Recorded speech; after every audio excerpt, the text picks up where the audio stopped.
Alright, welcome back to the channel, viewers, for part 2 of the Hydroboost pump for the 1989 Chevy R3500. This fella decided to go ahead and get a couple of hoses that run to and from it to replace those. Anyways, I told you in the last video that you had to save some parts out of this one in order to put on the remanufactured one. One part being the plate that mounts it to the firewall. You have this big nut, but right here in this groove you have this snap ring, which you also have to keep off the old one. So this will go on there, okay? But before you start swapping the mount or putting it on the mount, you need to make sure that your push rods are the same length. Measure from the center of the hole. Normally if you just measure to where the snap ring goes, that's a safe bet. This one comes out to be 1/8 of an inch shorter or longer, I don't remember now. I have gotten them to where the push rod is too short, which means your brake pedal mounts closer to the firewall. Alright, the other parts you're going to need to take out live right back in here. Of course, I've taken them out, but you got your master cylinder push rod, your spring, return spring, and the clip that holds these parts in. You just kind of push this in and kind of cock it and just start working the little tabs out, and it'll come out.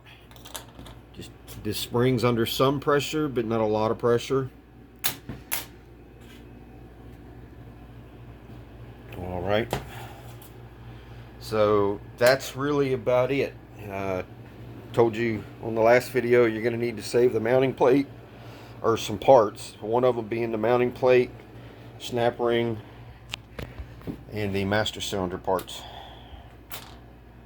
All right. Okay, now let's go back outside to the truck. I'm working on this one outside. And now on an 89, you've got 2, 4, 6 studs you got to remove. Not studs, but 6 nuts you got to remove after you pull the master cylinder off. The sucky thing about that is in my case I had to take out the throttle pedal assembly. I needed room. This truck has cruise control on it. That was in the way. I had to take the lower ductwork out to have room to get up in there to the bolts. Now there's not a lot of room in there, and I have apparently taken my flashlights in and put them on charge for the evening. But hang on one second. I had blocked it off with a piece of shop towel so I could brake clean it, get the mess off the firewall. So you see the hole there, and yeah, those top studs, well, you'll have to take them out, but I had to take out this the lower panel of the dash, and this here bolts on to the brake pedal. Right there, if you look, you can see this bolt right here. There's a bolt right here, and you've got your cruise control switch.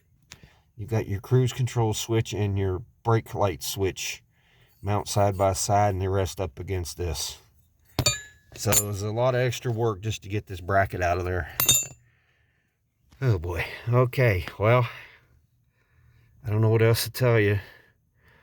The push rod slides off the brake pedal. Should have a cotter pin and a flat washer on it. Once you get the cotter pin out, it pops right off. Alright guys, well, that's going to do it for this video. Give this video a like, thumbs up, subscribe to the channel, share it, leave a comment below. thanks for watching. And I might do a part 3 to this. I don't know yet. All right, thanks for watching.